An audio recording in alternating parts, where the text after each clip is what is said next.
জামাই হওয়ার সৌভাগ্য কই, হয়ে গেছে ট্রেন লেট। তবুও বলছে কজন মিলে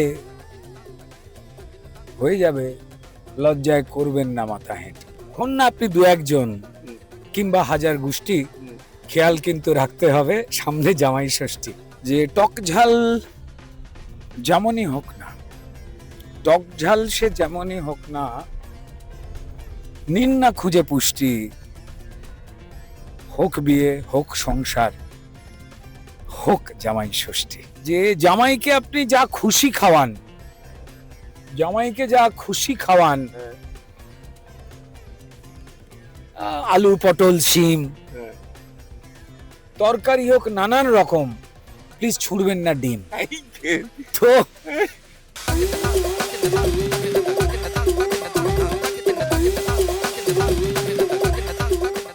কেন বাড়িতে নয়, কেন গাড়িতে? তার কারণ রুদ্রনীল বাবুর সময় পাওয়া খুব মুশকিল এবং রুদ্রনীল বাবু ভীষণ ব্যস্ত। তার মধ্যেও তিনি যে কালারফুল, তিনি যেভাবে উত্তর দেন, আমি জানি না কতটা কবিত্ব আসবে এই মুহূর্তে, আসে কিনা, কিন্তু আসতেই হবে। তিনি স্বভাব কবি। তাই আমি বলছি যে সামনে তো জামাই ষষ্ঠী, সামনে জামাই ষষ্ঠী। দিল কি বলছে রুদ্রনীল?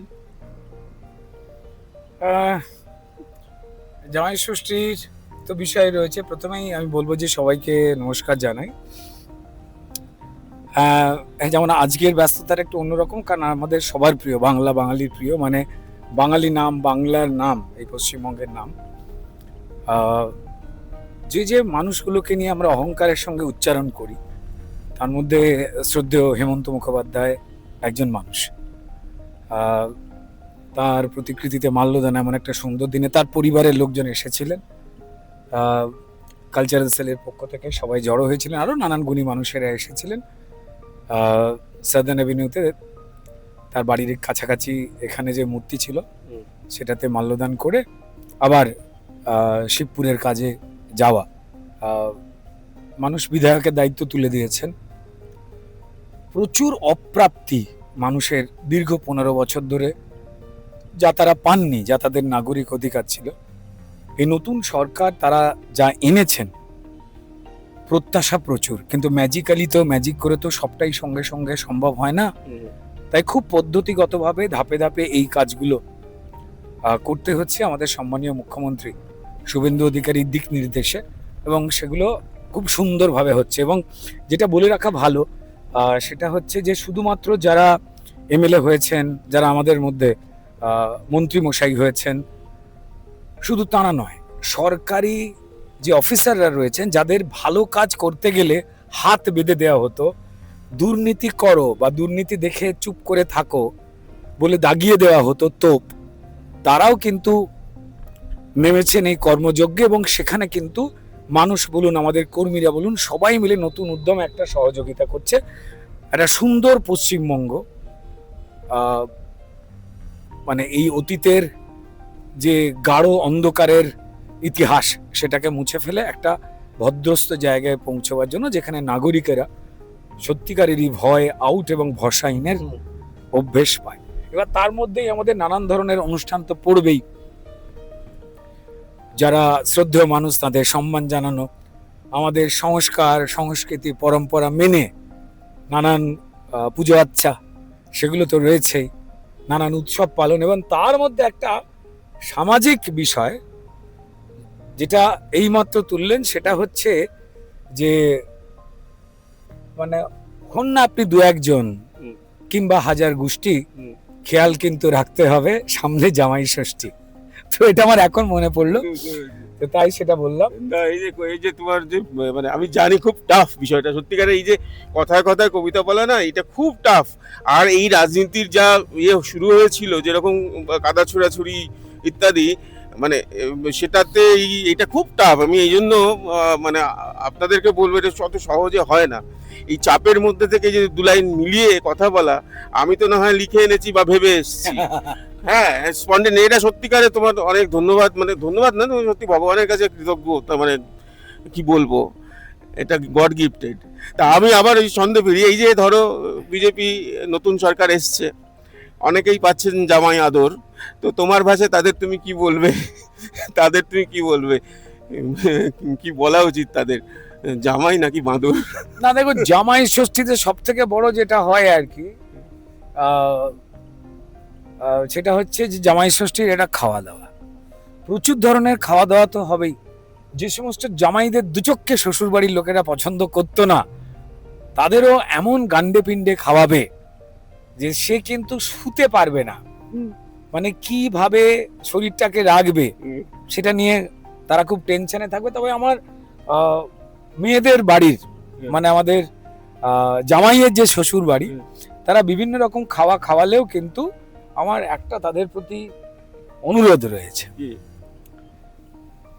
যে জামাইকে আপনি যা খুশি খাওয়ান, জামাইকে যা খুশি খাওয়ান, আলু পটল শিম তরকারি হোক নানান রকম, প্লিজ ছুড়বেন না ডিম। তো আমি অনুরোধ করব যে ডিম অত্যন্ত কষ্ট করে পাখিরা পারে, মানে কষ্টকর এবং পুষ্টিকর। হ্যাঁ, মানে পাখিরা পারে, দিক থেকে খুব কষ্ট করে, মুরগির কথা তো ভাবতে হবে। তারা ভাবেন, ঠিক আছে, যা বহু মানুষ খায় এই ডিম, সেটা শিশু হোক বৃদ্ধ হোক, শরীরে পুষ্টি দেয়। দরিদ্র মানুষ যারা সেভাবে হয়তো মাছ কিনতে পারেন না, এত দাম, সেক্ষেত্রে ডিমটা হয়। কিন্তু এই ডিম কোনো নোংরা জায়গায় ছুঁড়ে না নষ্ট করবে না, কারণ ডিমের একটা স্বপ্ন ছিল। সেই ডিম ফুটে হয়তো যে মুরগিটা হতো সে হয়তো বড় হয়ে কেউকেটা হতে পারতো, সমাজে মুখ উজ্জ্বল করতে পারতো।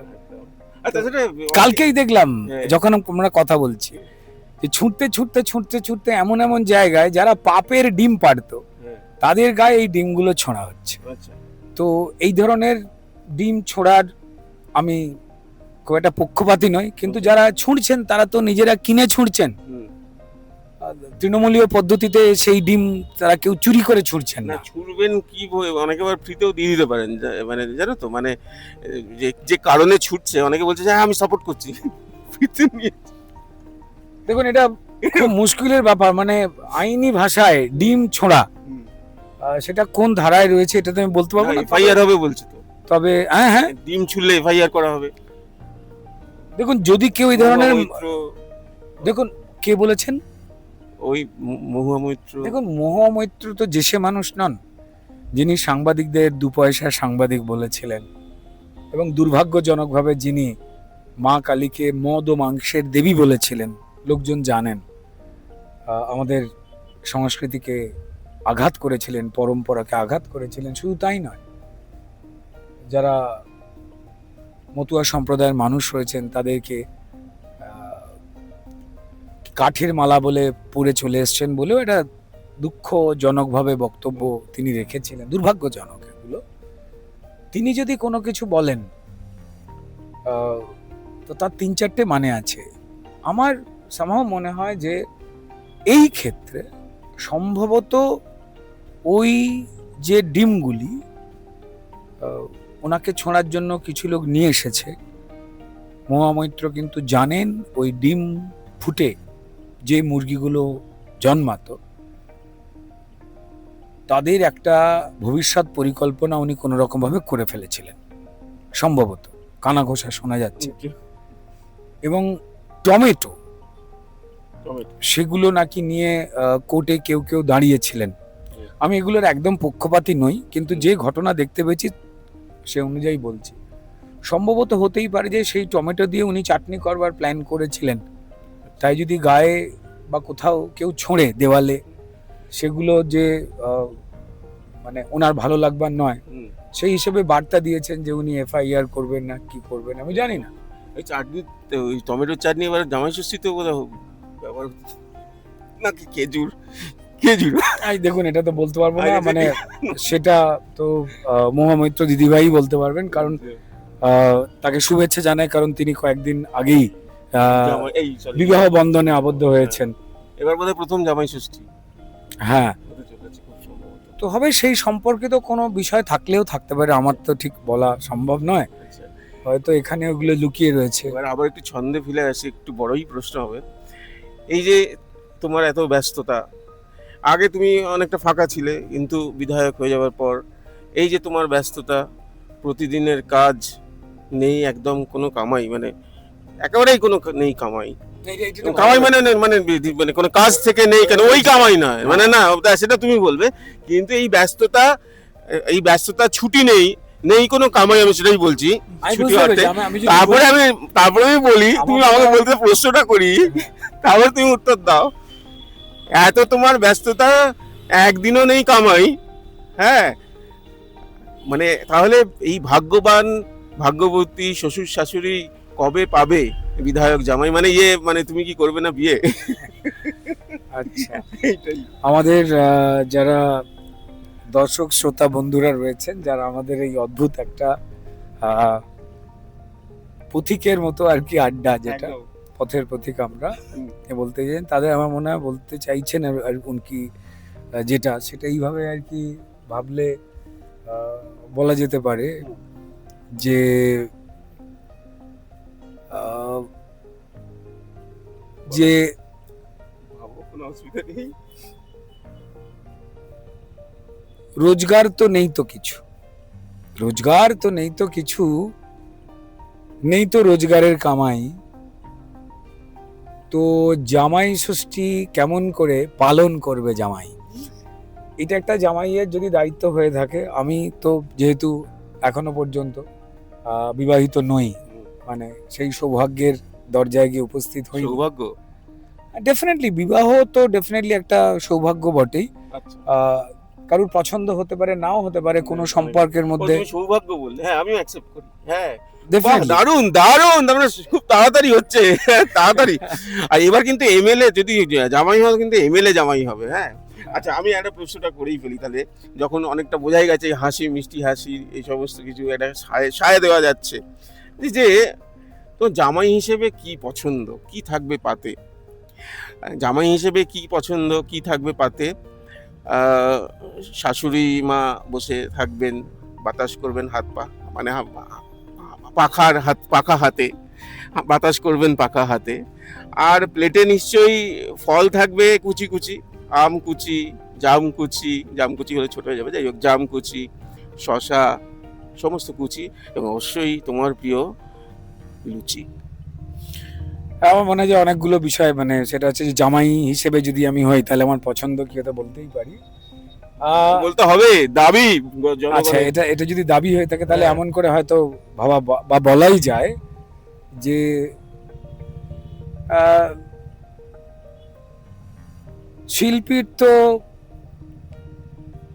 ভালো লাগা গান অভিনয় নাচ, শিল্পীর তো ভালো লাগা গান অভিনয় নাচ, জামাই হলে চাই পাতে চাই যে কোনো একটা মাছ।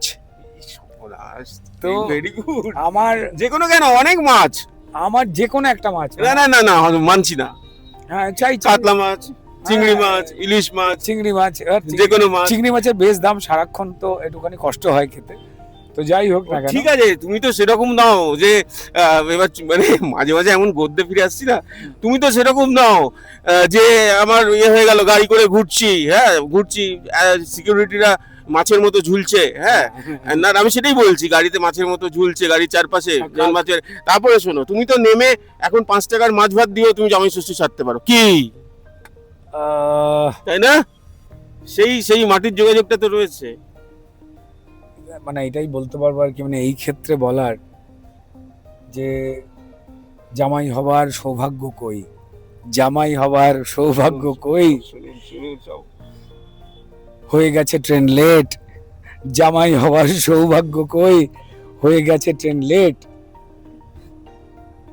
তবুও বলছে কজন মিলে হয়ে যাবে, লজ্জায় করবেন না মাথা হেঁট। এ বাবা, তো যাই হোক, না না না, আমি আবার প্রশ্ন আছে, আপনাকে উত্তর দিতেই হবে, রুদ্রনীল বাবু, প্রশ্ন আছে। বলছেন যে প্রশ্ন দেরি আছে। হলেও বিয়েটা করতে না না, বলছেন। যে বলছি তো, এর পরের প্রশ্নটা শুনুন। গ্ল্যামার বলতেই হবে, গ্ল্যামার কিন্তু তোমার বাড়ছে দিন দিন, হ্যাঁ, হ্যাঁ সর্বনাশ। হ্যাঁ বাড়ছে দিন দিন। এখনো অনেক মহিলার কিন্তু তোমায় দেখে খুব চিনচিন। বুক করছে চিনচিন। হুম। আর আরেকটা কথা, এমএলএ হওয়ার পরেও এটা কিন্তু বলবেন আপনারা, নেই কোনো অহংকার, এখনো তুমি খুব মিষ্টি, একদম নয় ঝাল, তুমি এখনো খুব মিষ্টি, একদম নয় ঝাল। এখনো কি পাচ্ছ প্রপোজাল? জটিল প্রশ্ন বেজায় বন্ধু, উত্তর কি দি বলো? জটিল প্রশ্ন বেজায় বন্ধু, উত্তর কি দি বলো? ভাগ্যে কি যে লেখা আছে দেখা যাবে, এখন চলো। এখন তো আমি যাচ্ছি, অনেক রাস্তা বাকি, অনেক রাস্তা বাকি আছে, ঠিক আছে, কিন্তু কিন্তু বিয়েটা বেশ বুঝতে পারছি। এখন তো আমরা যাচ্ছি, অনেকটা রাস্তা বাকি আছে, মানে হাওড়ায় যাচ্ছি কলকাতা থেকে, এখন তো অনেকটা যাচ্ছি, রাস্তা বাকি আছে, কিন্তু আপনারাও নিশ্চয়ই বুঝতে পারছেন বিয়েটা কাছে। বিয়েটা কি এগিয়ে আসছে রুদ্রনীলের কাছে, এবং রুদ্রনীলও যাচ্ছে বিয়ের কাছে, এটা পরিষ্কার, কথাবার্তায় পরিষ্কার বোঝা যাচ্ছে। তো আপাতত এটাই বলবো, এই জামাই ষষ্ঠীতে জামাইরা সবাই থাকুন আনন্দে, এবং রুদ্রবাবু মানে এমএলএ রুদ্রর যে জীবন, সেটা ফিরুক বিয়ের ছন্দে। আচ্ছা, আমি তাহলে শেষ করবো আর কি দর্শক বন্ধুদের এই কথা বলে, যে টক ঝাল যেমনই হোক না, টক ঝাল সে যেমনই হোক না, নিন না খুঁজে পুষ্টি, হোক বিয়ে, হোক সংসার, হোক জামাই ষষ্ঠী। ও মা, আমি এভাবে যে ইন্টারভিউটা এত সুন্দর হবে শেষ, এভাবে যে ইন্টারভিউটা এত সুন্দর হবে শেষ, আমি বলবো আর যারা যারা রয়েছে, ভাই পাইলট, ভাই রিক্তম, ভাই সবাই বলো বেশ বেশ, বলো বেশ বেশ বেশ, কাট ভাই কাট, নমস্কার।